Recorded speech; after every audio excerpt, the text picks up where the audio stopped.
Hello friends, welcome back again to our channel AMIES study circle. और आज हम लोग बहुत ही इंपॉर्टेंट टॉपिक डिस्कस करने जा रहे हैं जो UPSC civil services, state civil services के लिए काफ़ी इंपॉर्टेंट है। और साथ ही में जो लगातार जो स्थितियां बनी हुई हैं लद्दाख में, वो भी काफ़ी इंपॉर्टेंट है हमारे लिए जानना। तो जो हम आज डिस्कस करने जा रहे हैं उसको मैं ब्रीफ कर देता हूँ कि what is inside the lecture. हम लद्दाख के बारे में पढ़ेंगे, उसकी ज्योग्राफी, कौन सी नदियां हैं, थोड़ा सा ब्रीफ करूंगा बस अबाउट रिसेंट इवेंट, उसका बैकग्राउंड क्या था, क्या डिमांड है, सोनम वांगचुक कौन है, थोड़ी सी जानकारी, 6 शेड्यूल क्या है और आगे की राह। इन सब चीज़ों के बारे में हम चर्चा करने वाले हैं थोड़ा डिटेल में, और लास्ट तक बने रहिए, आपको बहुत ही इंपॉर्टेंट इन्फॉर्मेशन मिलने वाली है। इससे पहले कि हम ये डिस्कस करें कि एक्चुअली लद्दाख में हुआ क्या, हमें इस मैप को समझ लेना चाहिए। ये मैप आपको दिखाई दे रहा है, लद्दाख का है। और ये इम्पॉर्टेंट इसलिए है क्योंकि यूपीएससी जरूरी नहीं है कि जो रिसेंट इवेंट चल रहा है वहाँ से क्वेश्चन पूछे, दाएं बाएं से पूछती है। तो यहाँ पर कई सारी लेक्स हैं, कई सारी रिवर्स हैं, तो मैं चाहूँगा कि आप लोग इस मैप को भी ज़रा सही ढंग से समझें। तो सबसे पहले तो हम शब्द देखते हैं कि लद्दाख क्या है, व्हाट इज़ लद्दाख। तो मैं ये लिखने जा रहा हूँ यहाँ पर, लद्दाख, LADAKH। ला का मतलब होता है पास, यानी कि दर्रा। दाख का मतलब होता है यहाँ पर द लैंड, यानी कि भूमि अर्थात जमीन। तो लद्दाख क्या है? It is a land of high mountain passes. क्या है Ladakh? Land of high mountain passes. कोई भी पास जब आप पढ़ते हैं, हर पास का नाम ला पे खत्म होता है, जैसे नाथुला, नीतिला, ये सब दर्रों के नाम हैं। और ये ला जो है ये एक तिब्बती भाषा का शब्द है। तो इसका मतलब ये हुआ कि लद्दाख में ऐसे कई सारे दर्रे हैं, इसीलिए लद्दाख। और ये जो दर्रे हैं ये फैसिलिटेट करते हैं किस चीज़ के लिए? ट्रेड करने के लिए। और एक टाइम ऐसा था जब चाइना और इंडिया के बीच में इन दर्रों से काफ़ी अच्छे हमारे ट्रेड लिंक्स भी थे। तो 1962 के बाद, इंडो चाइना वॉर के बाद ये बंद कर दिया गया था। Still they plays a very important role. ठीक है, तो जो वायलेंस हुई है उसके बारे में तो हम पढ़ेंगे ही, ये लेक्चर उसी के बारे में है। तो हम चाहते हैं कि आप लोग लद्दाख और जम्मू कश्मीर के मैप को ज़रा गौर से देखिएगा। कौन कौन सी नदियां जो हैं वो इंडस रिवर की सहायक या ट्रिब्यूटरी रिवर हैं वे। तो थोड़ा सा मैं आपके लिए इसको जूम करता हूँ, आपको तब पता चल सकेगा कि ये क्यों इंपॉर्टेंट है। तो आप देख पा रहे होंगे, जैसे कि यूपीएससी में क्वेश्चन आ जाएगा, आपको 4-5 लेक के नाम दे देगा आपको और कहेगा इसको नॉर्थ टू साउथ या साउथ टू नॉर्थ लगाओ। जैसे कि सो मोरीरी, सो कार, है ना, पोंगोंग सो, सो तांग, Aksai Chin lake, arrange them from north to south. इसी तरीके से इंडस रिवर जो कि एक मास्टर स्ट्रीम है इस वाले रीजन की, इसकी कई सारी और भी ट्रिब्यूटरीज हैं जो ट्रांस हिमालयन रीजन से आती हैं, जैसे श्योक, इसके बारे में कई बार एग्जाम में क्वेश्चन आए भी हैं, हंजा, टिगर, these are very important rivers. तो ज्योग्राफिकल पॉइंट ऑफ व्यू से भी यहाँ से क्वेश्चन बनाए जा सकते हैं। ठीक है, यूपीएससी आप जानते ही हैं इस तरह के क्वेश्चन बनाने में बड़ा उस्ताद है। ठीक है, तो इस मैप को भी जरा गौर से देखिएगा अपने एटलस से। अब हम बात करते हैं उस प्रोटेस्ट की जिसकी वजह से लद्दाख पिछले कई दिनों से या कुछ दिनों से काफ़ी चर्चा में है। Ladakh protests demand for statehood and tribal protection. तो हर चीज़ की घटना का एक हिस्टोरिकल बैकग्राउंड होता है, तो इस घटना का भी हिस्टोरिकल बैकग्राउंड है। बहुत पुराना नहीं, हमको जाना पड़ेगा लगभग 6 साल पहले, यानी कि 2019 में। तो 2019 में आप जानते हैं कि किस तरीके से आर्टिकल 370 को एब्रोगेट कर दिया गया था और Jammu Kashmir was divided into 2 union territories, that is Ladakh and Jammu and Kashmir. तभी से कुछ खास किस्म की डिमांड्स लद्दाख में हमें देखने को मिलती हैं। तो सबसे पहले देख लेते हैं कि मामला क्या है। सिंस बिकमिंग यूनियन टेरिटरी, अर्थात जब से यूनियन टेरिटरी बनी है तब से यहाँ पर प्रोटेस्ट जारी है। किस चीज़ के लिए?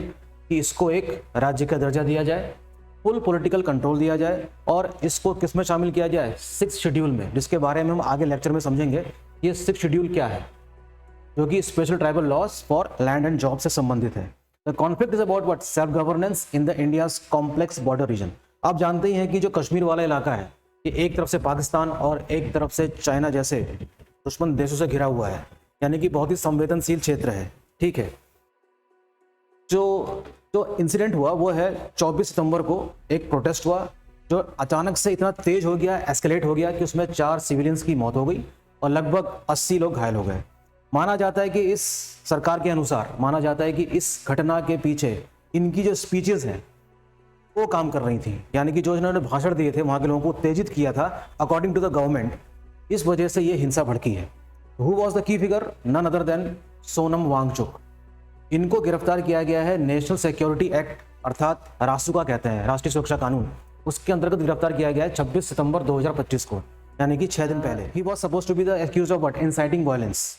जब मैं रिकॉर्ड कर रहा हूँ तब से ये 6 दिन पहले ये गिरफ्तार किए गए हैं। सोनम वांगचुक के बारे में भी जानेंगे, लेक्चर में बने रहिए लास्ट तक। ओके, अब हम बात कर लेते हैं आखिर जो इसकी लोकेशन है वो किस प्रकार से स्ट्रेटेजिक है और क्या उसकी इंपॉर्टेंस है। तो आपको पता ही होगा कि लद्दाख की अपनी एक यूनिक आइडेंटिटी है, एक खास किस्म की पहचान है। कैसे?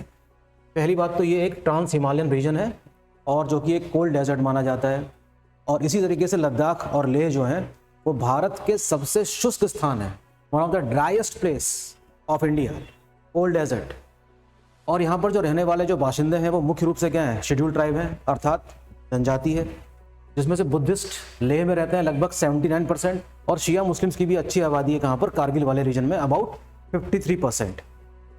इसकी अपनी एक जियोग्राफिकल या जियोस्टैटिक इंपॉर्टेंस भी है।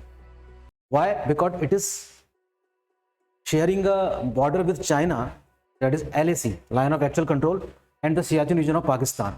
तो इस वजह से ये रीजन काफ़ी सेंसिटिव है, तो यहाँ पर हमेशा आपको सेना तैनात नजर आएगी। Recent military standoff since 2020 have damaged local economies and blocked access for nomadic herders। ऐसा होने के बाद ऐसा पता चलता है कि इनकी जो आर्थिक गतिविधियां थी यहाँ के रहने वाले लोगों की, उसमें काफ़ी प्रभाव देखने को मिला है। तो ये जो नोमैडिक हर्डर्स से मेरा मतलब यहाँ पर यही जो चरवाहे हैं, खाना बदोश किस्म के लोग हैं जो जानवर को चराते भी हैं, उनकी अर्थव्यवस्था को काफ़ी प्रभावित किया है इन सभी गतिविधियों ने, right. And this is something very important. तो इन वजहों से ही हम कह सकते हैं कि ये लोग अपनी डिमांड लेकर सामने आए हैं भारत सरकार के, right. The region was separated from Jammu and Kashmir and made union territory. इसको यूनियन टेरिटरी बना दिया गया था और इसको प्रत्यक्ष रूप से केंद्र सरकार के अंतर्गत रखा गया through their representative called lieutenant governors. ठीक है ना, याद रखेंगे। तो मैं आपसे चाहूँगा कि आप लोग अब तक 2019 से लेकर अब तक जितने भी लेफ्टिनेंट गवर्नर हुए लद्दाख के, उसको आप नोट कर लीजिएगा। The problem this change remove Ladakh पैर इलेक्टेड असेंबली। और जाहिर सी बात है कि ऐसा होने की वजह से यहाँ पर कोई अपनी एक विधानसभा नहीं है, अर्थात इनका जो चुना हुआ प्रतिनिधि है, जो रिप्रेजेंटेटिव है, जो नुमाइंदा होगा इनका, वो अब है ही नहीं। Creating fears that local voices are ignored, जिससे ये डर पैदा हुआ है कि इनकी जो आवाज़ है वो वहाँ तक पहुँच ही नहीं पाएगी और इनकी जो अपेक्षाएं हैं उनको इग्नोर कर दिया जाएगा, नज़रअंदाज कर दिया जाएगा। And that outsiders could take control of land and job. इससे ऐसा होगा कि जो बाहरी लोग हैं वो इस जगह का एडवांटेज ले सकते हैं, इनकी जॉब छीन सकते हैं, लैंड एनक्रोच कर सकते हैं। तो इस प्रकार का जो भय वाला माहौल है इनके अंदर, वो सन 2019 के बाद से ही देखने को मिल रहा है। तो इन्हीं सब चीज़ों की डिमांड को लेकर सोनम वांगचुक हो चाहे दो और लोकल बॉडीज हों, वो सामने आते हैं, right. How the movement grew and what were those unkept promises. किस प्रकार से आंदोलन इतना इस मैग्नीट्यूड का हो गया और वो कौन से ऐसे वादे थे जो भारत सरकार ने नहीं निभाए और जिसकी वजह से लगातार बातचीत करने के बावजूद भी किसी ठोस मुकाम पर नहीं पहुंचा जा सका है, right. Protest began soon after 2019 union territory status was announced. जैसे ही इसकी घोषणा करी गई थी 31 अक्टूबर 2019 को, वैसे ही एक प्रकार से कह सकते हैं थोड़ा थोड़ा ही सही प्रोटेस्ट शुरू हो चुका था। The two main local bodies, अब यहाँ पर देखिए जो वहाँ की जो स्थानीय निकाय हैं वो काफ़ी इंपॉर्टेंट है। एक का नाम है देखिए लेह एपेक्स बॉडी, LAB इसका शॉर्ट फॉर्म है, और दूसरी है Kargil democratic alliance, that is KDA। ये दोनों लोकल बॉडीज 2019 के बाद 2021 में एक हो जाती हैं। एक हो जाने का मतलब ये नहीं है कि यूनाइट होकर इनका एक अलग नाम पड़ गया। कहने का मतलब ये है ये दो लोकल बॉडीज एक साथ काम कर रही हैं। किस चीज़ के लिए? डिमांड्स के लिए, इसको स्टेटहुड दिलाने के लिए, ठीक है। Protest intensified after 2023। जो विरोध था इसमें और तेजी देखने को कम मिलती है 2023 के बाद, ड्यू टू अनफुलफिल्ड प्रोमिस्ड। अर्थात इसका मतलब ये होगा सरकार ने जरूर आश्वासन दिया होगा जिसको पूरा नहीं कर पाए होंगे, तभी इस वजह से इसका जो मैग्नीट्यूड था प्रोटेस्ट का वो काफ़ी बड़ा होगा, right, very important. By ruling party for constitutional tribal protection. यहाँ पर देखा जाता है कि बड़े स्तर पे अनएम्प्लॉयमेंट भी है, लगभग 26%, and it is a major fuel for the protest. यही कारण बनता है एक खास, जिसकी वजह से प्रोटेस्ट काफ़ी तेजी से बढ़ा। और साथ ही साथ जो लैंड के जो राइट्स हैं कि कहीं आउटसाइडर उसको एनक्रोच न कर ले, ये भी एक प्रकार का डर इनके अंदर धीरे धीरे समा रहा था, जिसके कारण ये प्रोटेस्ट हुआ। The escalation, repeated hunger strike and stalled talks with the ministry of home affairs, यानी कि गृह मंत्रालय से लगातार बातचीत करने के बावजूद भी कोई नतीजा नहीं निकल रहा था। That led to the current peak of unrest, इसकी वजह से असंतोष काफ़ी बढ़ गया, and driven significantly by the younger generation that is Gen Z. अब इसको जेन ज़ी का नाम दिया जा रहा है क्योंकि जो उसमें प्रोटेस्ट करने वाले लोग थे वो इसी जनरेशन के थे। जेन ज़ी हाल ही में चर्चा में आया था नेपाल की वायलेंस की वजह से, इस पर मैंने एक वीडियो बना रखा है। अगर आप उसको पूरा वीडियो देखना चाहते हैं तो आई बटन पे आप जाके उस वीडियो को देख सकते हैं, राइट। जेन ज़ी, ठीक। तो ये काफ़ी इंपॉर्टेंट डेवलपमेंट हुए इस बीच, इस प्रोटेस्ट से रिलेटेड।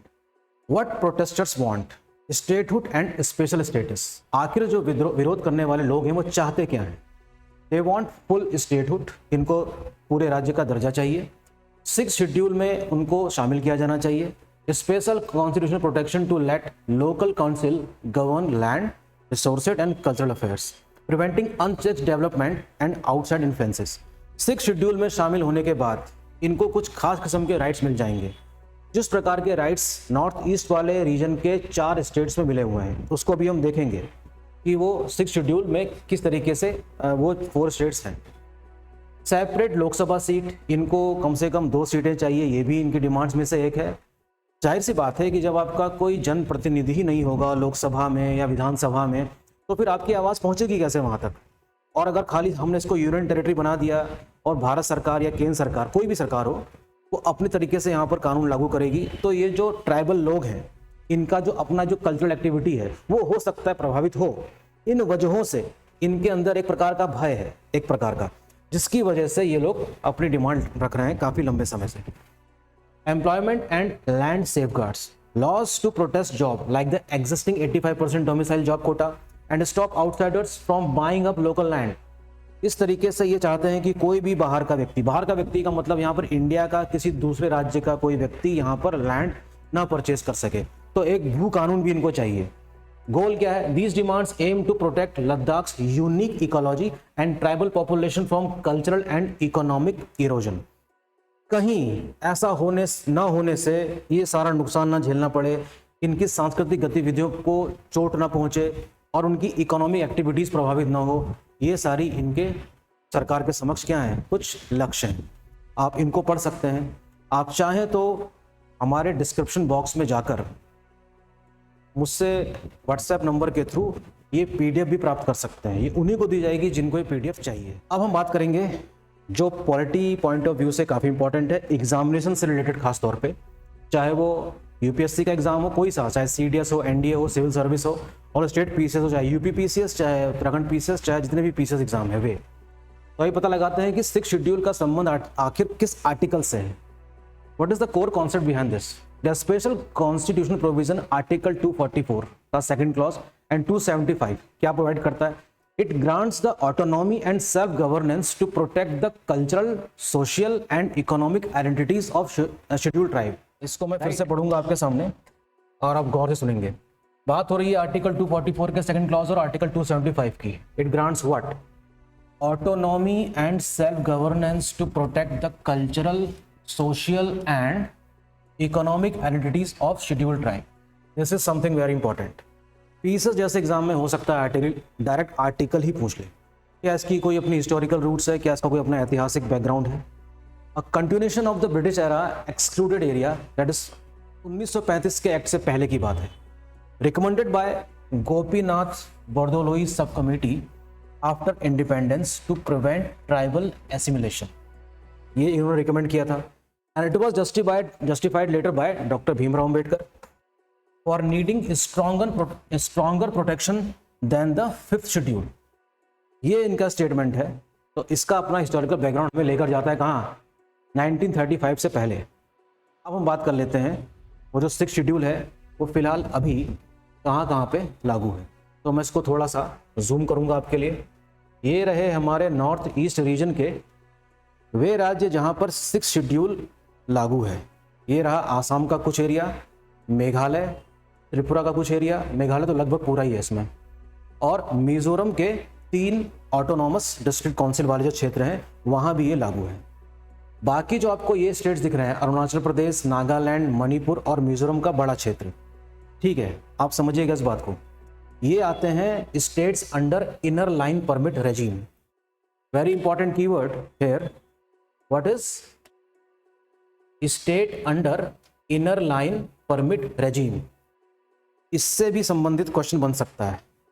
क्वेश्चन ऐसे आ सकता है कि which of the following state is not included in inner line permit regime.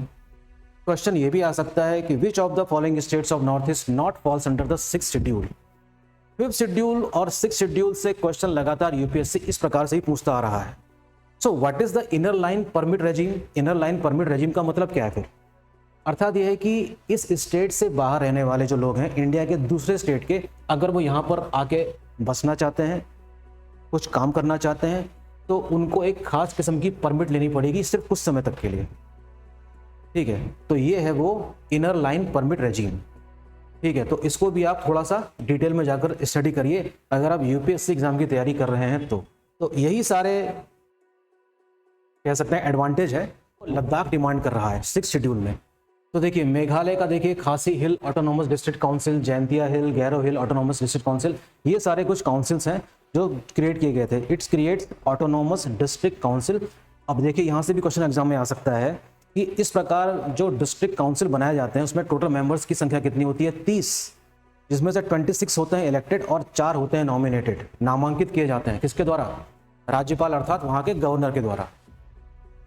वर्तमान में ऐसे 10 ऑटोनोमस डिस्ट्रिक्ट काउंसिल्स हैं, 4 नॉर्थ ईस्ट वाले रीजन में, अर्थात आसाम का कुछ एरिया, मेघालय, त्रिपुरा और मिजोरम का ये वाला एरिया। मेरे ख्याल से आपको समझ में आ रहा होगा। आने वाला जो एग्जाम है उत्तराखंड पीसीएस मेंस का, उसको लेकर हमारी एक खास किस्म की तैयारी ये है कि हम लोग अपने ऐप में, ऐप का नाम है एम स्टडी सर्किल, जिसको आप गूगल प्ले स्टोर से डाउनलोड कर सकते हैं, और उसमें जल्दी ही क्वेश्चन आंसर की सीरीज जारी की जाएगी, क्वेश्चंस विद आंसर, जो कि रिसेंट मॉडल है उसके आधार पे, ठीक है। इससे आपकी आंसर राइटिंग प्रैक्टिस काफ़ी तेज होगी और जल्दी ही आप क्या कर सकते हैं, एग्जाम पास करने के काफ़ी नज़दीक पहुंच सकते हैं।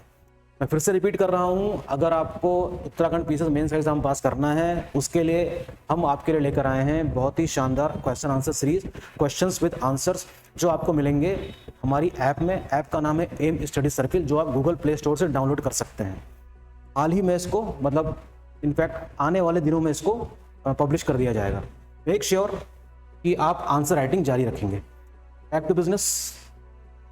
How self rule works, powers and problems. किस प्रकार से सेल्फ रूल जो गवर्नेंस है वो काम करती है। तो देखिए एक शब्द आता है हमारे पास, एडमिनिस्ट्रेटिव डिस्ट्रिक्ट काउंसिल, जो कि हमने यहाँ देखा था, सॉरी ऑटोनॉमस डिस्ट्रिक्ट काउंसिल। की पावर्स क्या है ऑटोनॉमस डिस्ट्रिक्ट काउंसिल की? ये एक बेहतरीन एग्जांपल है किस चीज का? डिसेंट्रलाइज्ड गवर्नेंस का, अर्थात विकेंद्रीकृत शासन का है। Legislative enact laws on land allocation, forest management, inheritance, marriage and social customs.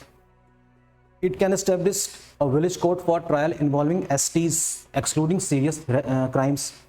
ठीक है, ये इसके कुछ पावर्स होती हैं ADCs की। फाइनेंशियल पावर्स की है कि assess and collect land revenue and local taxes, tolls, professions, etc. तो एग्जाम में क्वेश्चन किस तरह से आ सकता है, ये भी आपको ध्यान देना होगा कि consider the following about the powers of autonomous district council.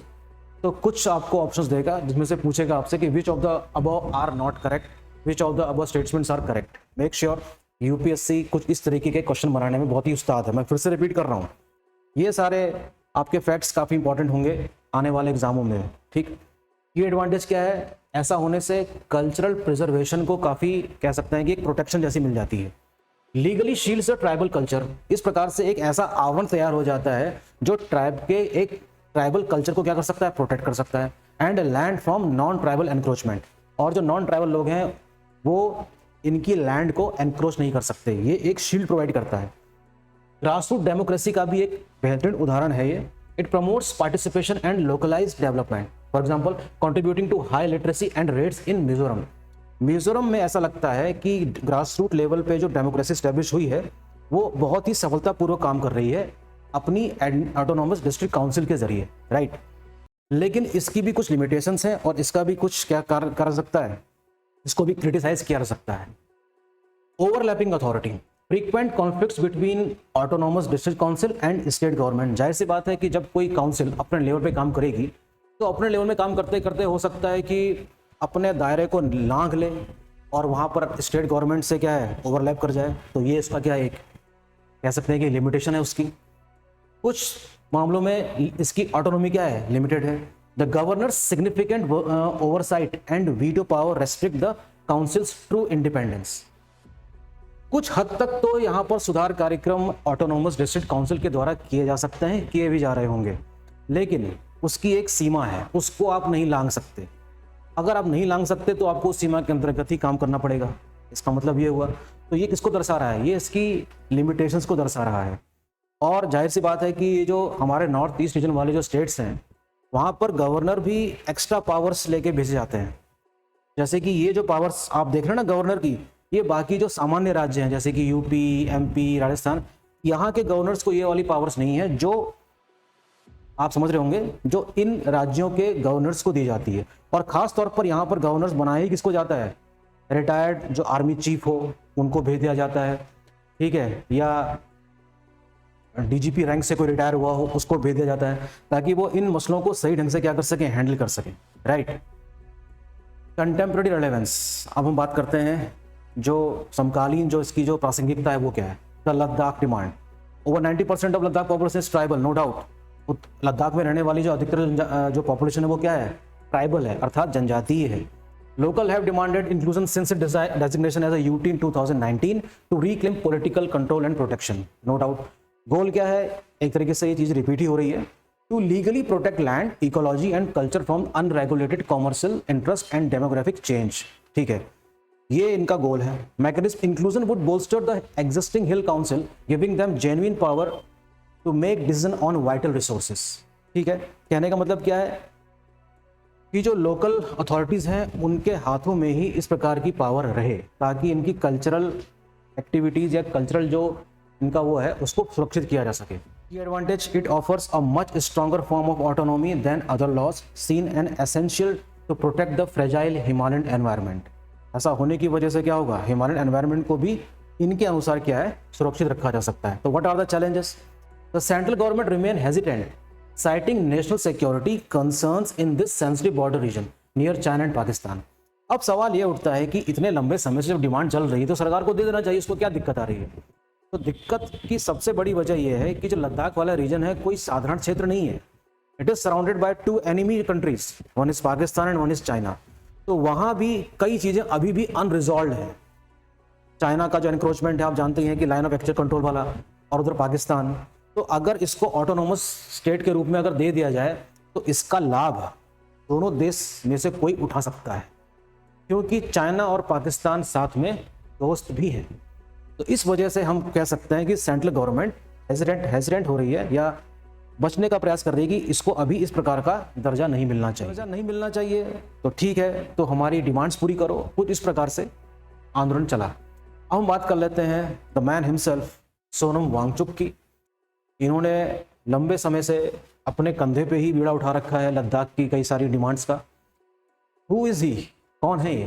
He is a recognised engineer, educator and environmental activist, और इनको 2018 में रैमन मैग्सेसे अवार्ड भी दिया गया है। Is known for sustainable innovations like ice stupa for water storage. Ice stupa के बारे में आप पढ़ सकते हैं, ठीक है, इंफॉर्मेशन नेट में आपको मिल जाएगी कि आइस स्तूपा किस तरीके से समर्स के दिनों में वाटर सप्लाई के रूप में काम कर सकता है, right. He began a 35-day hunger strike on September 10, 2025, यानी कि पिछले महीने सितंबर में, demanding immediate talk on the core demands.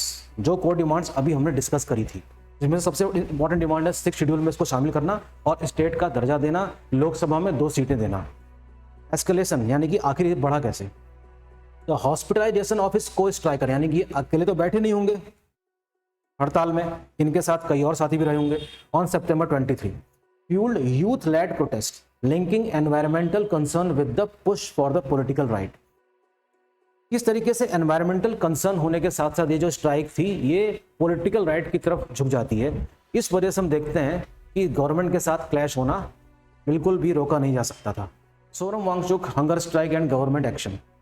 He was arrested on 26 September 2025 few days back, और इनको गिरफ्तार भी किसके अंतर्गत, किस कानून के अंतर्गत किया गया है? He was detained under the sewer NSA, रासुका कहते हैं, राष्ट्रीय सुरक्षा कानून अर्थात national security act.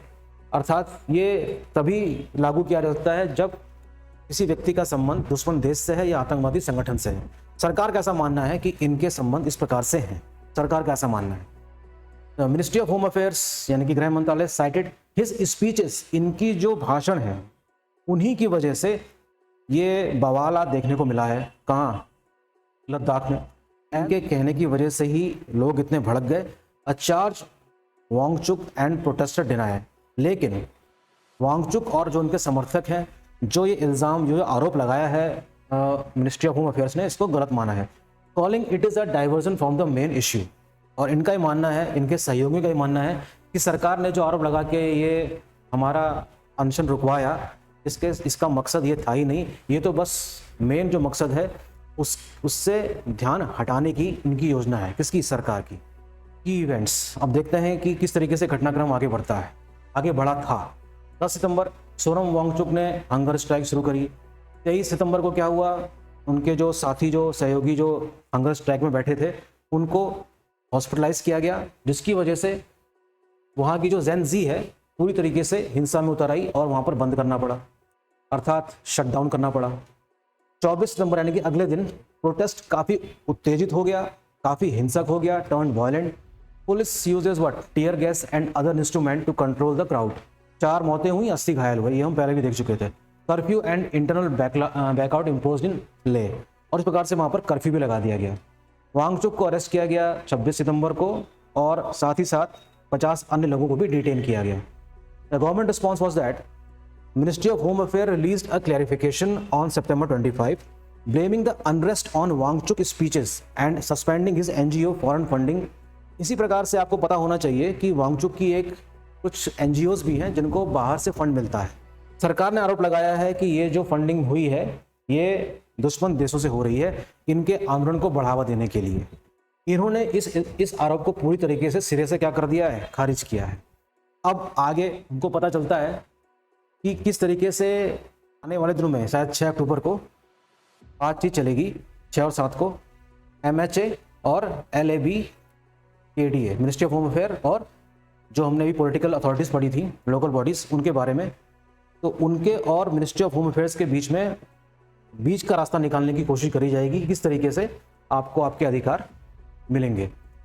Since Ladakh border China and Pakistan, the central government fears that greater autonomy could weaken security control। आपने पढ़ा होगा आर्टिकल 355, जो याद दिलाता है किस चीज़ की? इमरजेंसी प्रोविजंस की। Article 355 of the constitution of India imposes a duty on the union government to protect every state from external aggression and internal disturbances। Article 355 पढ़िएगा जरा तसल्ली से। और किस प्रकार से भारत सरकार अर्थात संसद को ये अधिकार है, किसी भी क्षेत्र में भी अगर इंटरनल डिस्टर्बेंस होता है या एक्सटर्नल एग्रेशन होता है तो वहां पर वो इमरजेंसी लगा सकती है। Right, very important. Protesters argues that the alienation and the ignoring local demands are a great threat to a long term stability than self rule. इनकी एक अपनी डिमांड है कि अगर इस प्रकार से हमारी डिमांड्स को इग्नोर किया जाएगा, बिल्कुल नज़रअंदाज किया जाएगा, तो हो सकता है आने वाले दिनों में फिर से कोई हिंसा देखने को मिले। डायलॉग होने बाकी हैं अभी 6 और 7 अक्टूबर को, तो देखते हैं आने वाले समय में क्या होता है। If a structural solution is not found, अब हम बात कर लेते हैं कि अगर उस बात का भी कोई नतीजा ना निकला तो क्या हो सकता है। अगर कोई किसी ठोस नतीजे पर नहीं पहुंचता है ये डायलॉग डिलीवरी, तो वायलेंस में रीइग्नाइट, तो हो सकता है इस प्रकार की हिंसा फिर से देखने को मिले। Protesters are demanding on independent inquiry into the September 24 shooting. सितंबर 24 को जो गोलीबारी हुई थी उसकी डिमांड के लिए भी कह रहे हैं वहाँ के protesters. What is the hope then? The focus remain on a peaceful resolution। जाहिर सी बात है, इस प्रकार की बातों, इस प्रकार की डिमांड का जो सॉल्यूशन है वो यही है कि बैठ के बातचीत के जरिए ही निकाला जा सकता है। मध्यम मार्ग अपनाना पड़ेगा भारत सरकार को और जो प्रोटेस्ट करने वाले हैं उनको भी, अन्यथा इस तरीके से ये चीज़ें लगातार होती रहेंगी। The unique environmental and tribal needs of this sensitive border region. ठीक, तो आपने आज काफ़ी इंपॉर्टेंट लेक्चर सुना होपफुली आपने और भी कई सारे लेक्चर्स देखे होंगे, तो मैं चाहूँगा कि आप हमारे लेक्चर्स को सुनने के बाद अपने कमेंट्स और अपने सजेशंस भी भेज सकते हैं कि आपको इस प्रकार के लेक्चर्स कैसे लग रहे हैं और क्या आने वाले दिनों में इस प्रकार के और लेक्चर बनाए जाएं। ठीक है, आप लोग प्लीज़ अपने सजेशंस देते रहिएगा। और मैं फिर से रिपीट कर देता हूँ कि उत्तराखंड पीसीएस मेंस को लेकर आप लोग हमारी डाउनलोड कर सकते हैं ऐप को, M study circle, Google Play Store से। ठीक है, आने वाले दिनों में आपको उसमें क्वेश्चन आंसर की सीरीज मिलेगी। तब तक बने रहिए हमारे साथ, पढ़ाई करते रहिए, न्यूज़पेपर भी पढ़ते रहिए। ओके, मिलते हैं नेक्स्ट लेक्चर में। Thank you.